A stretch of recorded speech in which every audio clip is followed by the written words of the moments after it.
Okay, enough said. You want to hear the transforming power of Jesus? Yes, Lord. Okay, let us speak about the transforming power of Jesus. Can we close our eyes quickly? Just want to pray.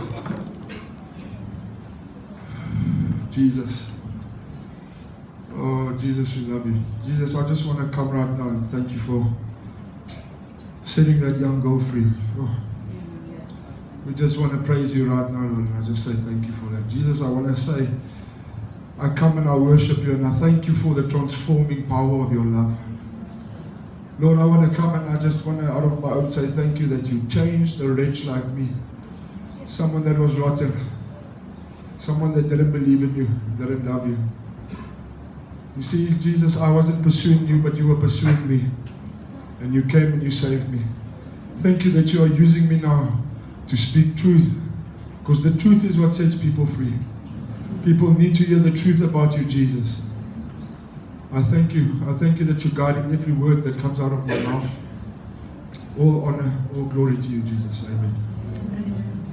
See, I get emotional when I think about my testimony because I must be very honest with you, I was a very bad man. And not a bad man and trying to sound like something important, I was rotten. I was a drug addict. I was supplying drugs to clubs in South Africa.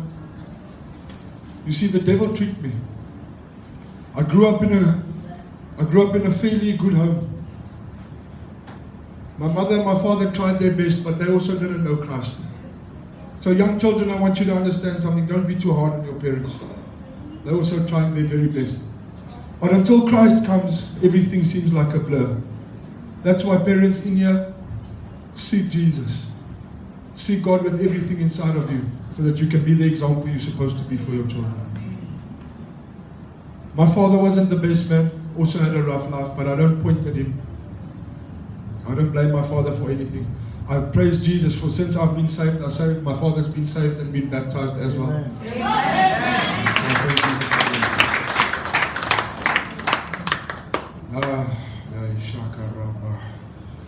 It's emotional for me to speak about these things because every now and then we tend to forget how real the spiritual battle is. And today you were first-hand witness of how real the spiritual battle is. And if you're not seeing stuff like this, like Pastor was speaking about, if you're not seeing stuff like this, you've got to ask yourself why. Because our fight is not against flesh and blood. Powers and principalities. You as a son, as soon as you walk into the room, demons must manifest. Because you carry the hope of glory inside of you. The King of Kings lives inside of you. That's why whenever you walk into a room, demons must start fretting and manifesting. It's not good enough for us to be comfortable anymore. It's not good enough for us to sit comfortably. Okay? I went through school, I was very good with sport. I don't know, you guys, do you know the sport rugby? Yes. Yeah, you know it? Yes. I represented my country at a school level. I then went on, I became a professional rugby player at the age of 19. It was my job. I went to a very big union or a club, I don't know what you should call it here. Got paid good money, traveled the world, loved it. Then, for all the young people in here, when I speak young people, there's no age on it. I'm speaking 30, 40. Listen up, because this stuff is very real. The devil doesn't just play with kids, he plays with everyone. Okay. I went out. I was a big man. People knew me, I had money. This was while I was still playing rugby. And someone offered me a line of cocaine. And I took that line of cocaine because I was a lion. I thought I was strong. Nothing will stop me. You see, something very innocent, a good time was presented in front of me. You see, the devil blinded my eyes to the truth of what that one line would do to me. I had that one line.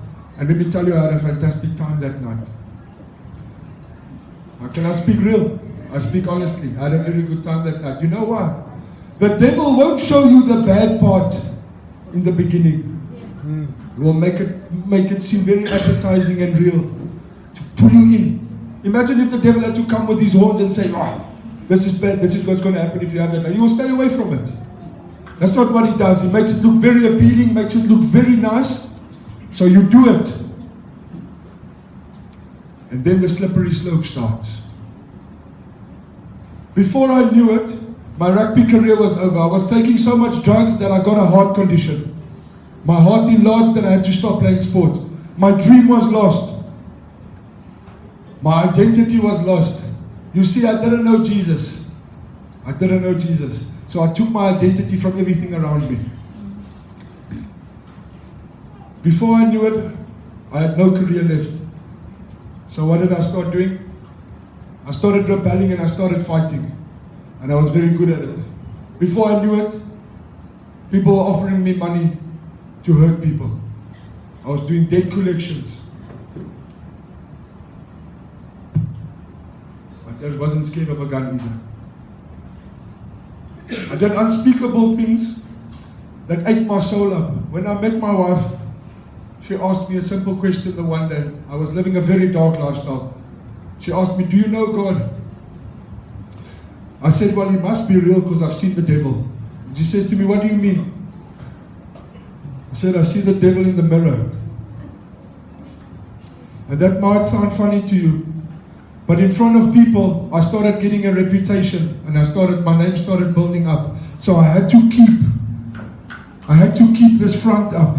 But back home, it was crazy. Demons were pestering me in my bed, giving me nightmares of what I was doing. Every time I looked in the mirror, I saw dark holes in my eyes.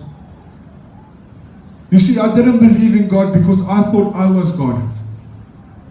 The devil made me think I was important, so I didn't worship anything but myself. I was addicted to one of the worst drugs in the world called crystal meth. I was smoking crystal meth. It made me crazy. I was dealing in arms, weapons. They sent me to a psychiatric ward where they sent people that are crazy. And they said to me, you will never be right. You've got anger problems. You like to hurt people.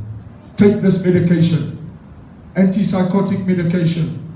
Tranquilizers. Things to make you numb. So I would drink these things and I would walk around like this so that I couldn't think. Then on Friday, I would smoke crystal meth and I would become alive again. I would go to all the clubs. I would go gather my money. I would go home. I would count it. I would cheat on my wife. She was my girlfriend back then. We only got married after I got saved. I cheated on my girlfriend. While she was laying at home crying, I was out in the streets. I was a rotten man. But then Jesus came along. The Jesus that I thought never existed came along and he touched me.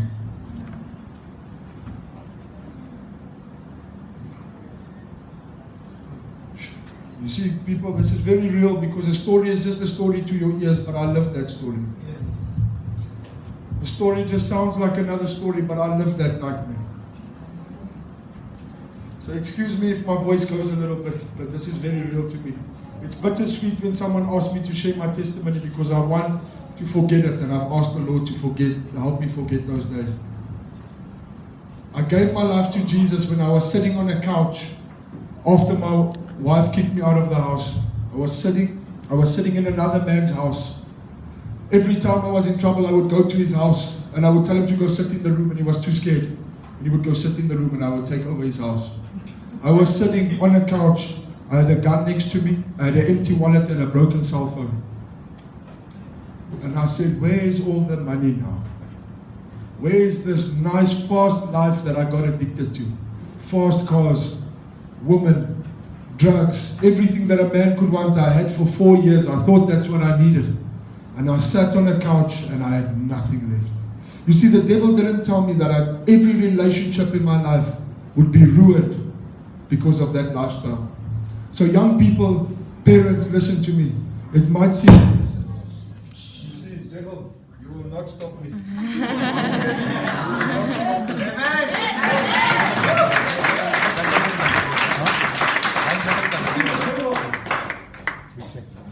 I want to tell you something. Last night, for the first time in my life, I got sharp headache pains. I've never had a headache in my life. You know what the devil does? He knows the truth is being spoken.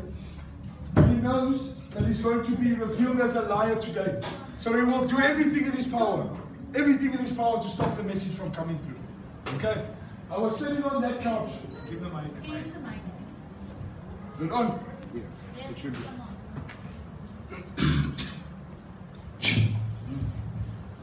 Thank you, Jesus. I was sitting on that couch and I said, there must be more to life than this. I don't know how many of you have been there. An innocent decision that you thought you can control. Let me tell you something. You will not control a drug. Don't fool yourself. Do not fool yourself. Not the strongest person in the world can control a drug. You think you control it, you don't. It has you the moment you touch it. The moment you touch it. Just on weekends becomes now in the week. On a Monday you say, oh, I'll never touch a drug again. By Friday you are back to the drug. And this goes on for years and years. And the only way you break that power is not a 12-step program from a rehab center. It's a one-step program and his name is Jesus. Amen. It's a one-step program and his name is Jesus. I sat on that couch. Little did I know that the Holy Spirit has been drawing me closer. 2 years before I got saved, someone called me. They said they went to a conference and a man prophesied over me. By this time I didn't even know what the word meant. Prophesied. I thought it was a new pie or something you can eat from the store.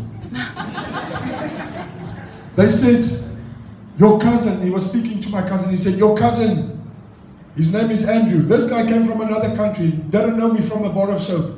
I've never been in a church unless it was for a funeral. He said, your cousin, the rugby player, is going to become a great man of God. So they called me. My cousin calls me and says, you're going to be a great man of God. I said, of what? Of who? A great what? So I'm already great, man. What do you need only great from God? That's how I used to be. Ask my wife. There she sits. By the way, that's my beautiful wife, Houston. Stand up and say hello to her. Oh my God. Let me tell you something. That's my pillar. That's my strength. God speaks through her to me.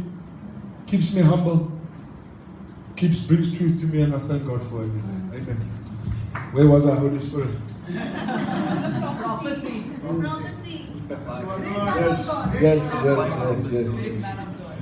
So this was 2 years ago, and I shrugged it off. Little did I know this Holy Spirit that lives inside of us, how powerful He is. It's drawing me closer. I sat on that couch with my gun next to me, with nothing left, and I said, there must be more to life. There must be more to life. I said, not even Jesus. I said, if there's something that can help me, help me. And I passed out on the couch. The next morning, my mother and my sister were standing at that house. They've never heard of that house in their life. They were standing there, coming to fetch me.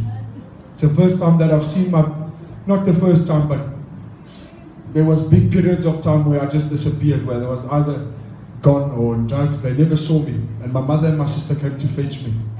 I went from 115 kilograms to weighing 92 kilograms from all the drugs. I was a little skeleton when they came to fetch me. Jesus.